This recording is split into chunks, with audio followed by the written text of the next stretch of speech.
everyone, Robin here at the Good Place Bench, part of the Utopian Hours 10-year edition in Rotterdam. The beautiful building here at the Groothandelsgebouw, close to Rotterdam Centraal.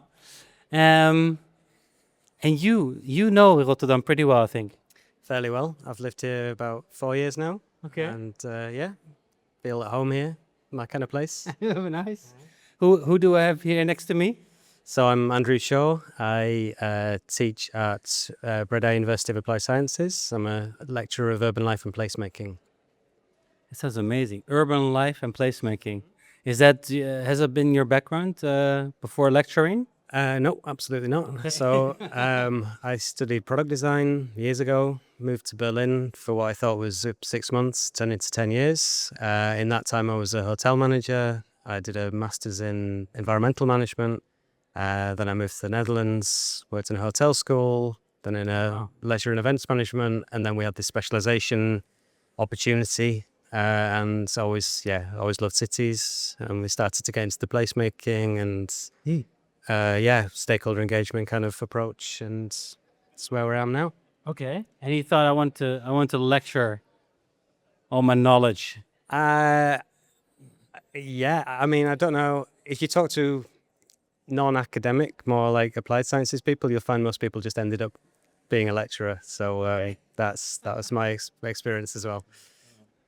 And what are the main topics students care about most? I think the young, like the new students coming in, they all want to create impact. I think that's they all want to do something that has some value. And I think this sort of placemaking approach, doing things in a much more kind of design focused way, is something that they really appreciate. But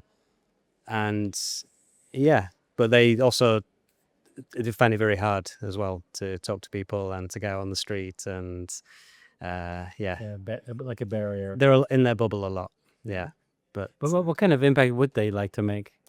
I think you'd have to ask them. But I think I would love to. yeah, absolutely. I have some students here. You can. Let's bring the bench to Breda then. Yeah, no, definitely. I think they want to. They don't want to just work for a company. They're not about making money. They're not about just shareholder interests. They're really about, okay, let's make the world a better place. They're quite thinking about their own futures as well, in kind of climate crisis and that kind of context. So cool. Yeah. So this is Gen Z or younger than that? Gen Z, yeah. I mean, Gen Alpha is the next group. They're a bit younger, a bit young for university yet, but they're on their way, and I think they're even more so. They're even less interested in money, much more interested in experiences, in basic universal income, things like that. So and how do you think we can empower students or give them the tools to do so? I think giving them flexibility, not expecting them to go and just write things or to read and pass it on, but to actually go and create projects in the city with people.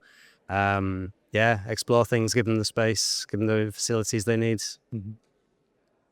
And there are, of course, some practitioners around here during today, right, that actually do these things. And is that also what you seek for when attending Utopian Hours? Yeah, absolutely. And Utopian Hours seems to attract exactly the kind of people and organizations that really want to work with young people and offer that freedom, and also they offer a lot of responsibilities to the students. That's something else I think young people want. Stratospherica, for example, we had students from BOAS there for a couple of years now. Just doing whatever Stratospherica is doing, and really? It's the students As an internship. We have a kind of internship alternative. It's in our specialization where we basically send students abroad in small groups for like 5 months. And so one of the groups went to Turin, we've had a few groups in Turin, and we've given them projects to do in Turin as well, that are kind of like research projects, but also creating interventions. Through Stratospherica. Kind of connected to Stratospherica. Yeah, so they've been able to sort of use Stratospherica's facilities and their kind of network. But it was also on the students to go and, find themselves in that city and become a citizen of it as well. So it's, Cool. yeah. Wow. So that has become a bit your mission as well to help, youngsters actually create that impact that they want. Yeah, I think so. I think there's a lot of the sort of placemaking methodologies give you this opportunity to really try things out. I think a big part of placemaking is also just learning. Is like learning about the people, learning about the place. You kind of usually come in as something of an outsider, and you have to connect.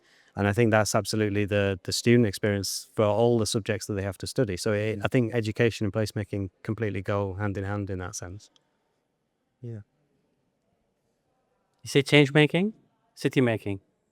Yes, the thing with city making, or like I think when you start talking city, you talk quite big scale, and I think if you think place, it's more graspable by the students as well. A student can have, they have limited influence, but if they can have an influence on a place, on a whole city, they have to understand the policy, they have to connect to all the people who actually make the change. Yeah, predominantly keep it small. Yeah, for them to make a new. exactly. And then in 20 years, maybe they can be city makers, but or it's a small city, I don't know. But yeah, I think that's the nice thing as well. It's an accessible scale. So Could you share some examples of what the students have been working on? yeah, let's think about just this year.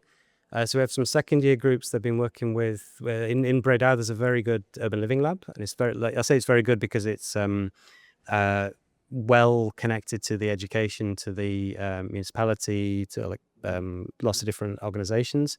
And so we had a group working in an area where there was an integration school, so it was refugee children in an area that, let's say, was not a very multicultural area, and there'd always been a kind of, not a clash but tension there.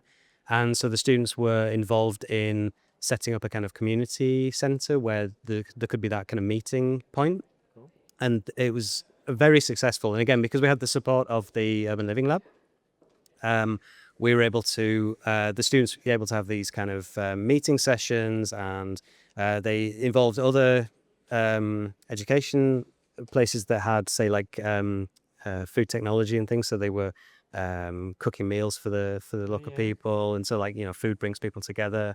And in the end, yes, absolutely. And in the end, it got to the point where the local people were really taking over from the students, and they were, oh, okay, great, we've sort of passed this on. So, and that was incredibly successful. So it's still there. It's still there, still running, yeah. And what's nice, because of the Urban Living Lab and because of the function of it, we can do a kind of relay system. So we can have a big student project to get to a point, and then the next students can take over from that point. And it usually is a bit of a struggle with education because we have term times and we have project lengths and things, and they don't tend these holidays. And holidays, yeah, no, absolutely. Yeah,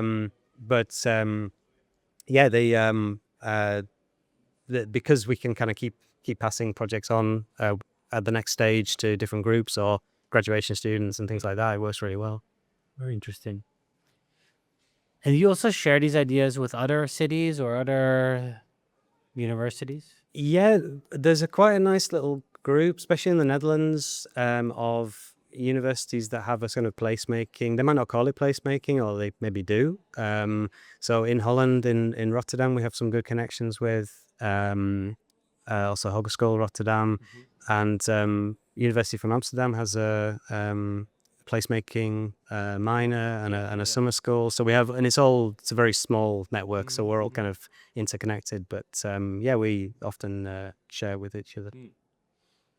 And then, like, just maybe I'm exaggerating a bit, but are you also feeling the responsibility or urgency that, well, the future of placemaking and urbanism lies in your hand in some ways? I don't personally. Okay. I think what's interesting, because Curriculum.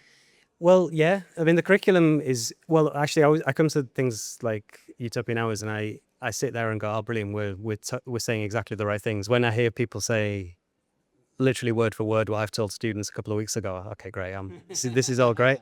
But I think what's interesting is we're not an architecture school or an urban design school. We're like leisure and events. And for example, our good connections in Holland, in Rotterdam, they're like a tourism focused group, and University of Amsterdam is an interdisciplinary thing. So what I actually like to see is how it's not like the architects leading the way or the urban designers. It's actually like it's an interdisciplinary thing. It's making it more practical, perhaps even more bottom up than. I think so, yeah, because it's people who aren't coming in with this like I am the expert. It's No. people coming in and say, well, I really like events and I really like public events and community, and So maybe we need more of those. I think so, yeah.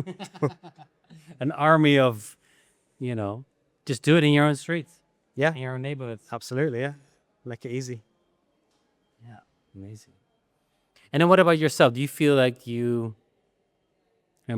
course you're lecturing, you're seeing youngsters. Is something you personally yourself would like to get back into, the field, let's say? Yeah, I try to be involved in my local community. So where I live in Rotterdam is a very nice local community of people who are starting to kind of find access to kind of European money and things like that to kind of have these local things.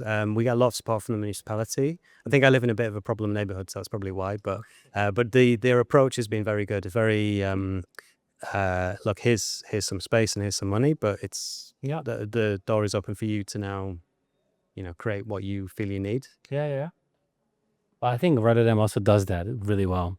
I think so, yeah. I mean, the sort of city slogan, this like make it happen thing, Right. it also comes from a point of here's our idea. If you don't like our idea and you've got a better idea, you can, put that forward as well, and maybe we'll do that. It's pretty good on the participatory side of things. So. And a real life example is something that you can take back into the classroom, right? Or share those experiences with students as well. I love these social experiments. You don't get paid for it, but it's nice to see, from hosting a street party to I don't know, setting up any kind of club in your own time. It's worthwhile. Yeah, there's a great organization. I think it's just in Rotterdam called Optoma May. Optoma, not Dutch. Optoma May, I think. But and basically they started out as people who just they wanted to kind of connect their own streets, and so they found some money from different sources, and then they realized that they could actually create these kind of packages that were ready to go. So if you wanted to have a street party, they'll just pull up with their like a truck of stuff. Here's all the chairs, here's everything you need to that thing, and then you can just now basically call them, and they can help you with arranging things like that. And again, that it takes a while to get going, but it's a great bit of social innovation. I'm gonna check that out because I'm gonna host another street party during summer, and maybe I need some help. Great, Andrew. It's a bit of the main question. Well, not the main question, but the final questions of every conversation is, of course, why we sit here on the Good Place bench, which is, what is a good place? Or how would you define, or would you think others should hear about how to create a good place? What would you say or answer? That's a hard question, isn't it? It's interesting. I think it's the other way around. I think it's the bench, because I think that a bench will kind of create a place in that way, because just by putting somewhere to sit and to be, I think also creates new ideas, new connections with a place, and it will be used how it's used. So it will, if it's a place where like kids hang out, then that's what that place is. If it's a place where like maybe youth, older kids or old people or whatever hang out, that kind of creates that place. Also, like with just benches generally, I think it's fairly universal, but certainly growing up in the UK, a bench was always something that people would like create to like as a memorial for people. So with The sign. yeah, exactly. And what I love to do, if you go into a park or something, you've gone, oh, who's this bench from? Like who's paid for this bench, or who's this in memorial for? And it's always a bit of a thank you to that person for this bench. And I think that you can with a bench you can create a good place just by putting it there. You create a place for good for someone at least. Yeah. to be to personalize it a little bit. Yeah, cool, nice. Thank you so much for your time. Appreciate it. Yeah. Wishing you a wonderful remaining afternoon. Everyone who's watching, you can find the details of Andrew below to check out the work. If you're a student and you live in Breda and surrounding, I recommend, we need more of you, right? Need to build an army of youngsters, I think so. changing creating those cities of today and the future. And thanks for tuning in the Utopian Hours from the Good Place Bench. I say hi and we talk soon. Bye-bye.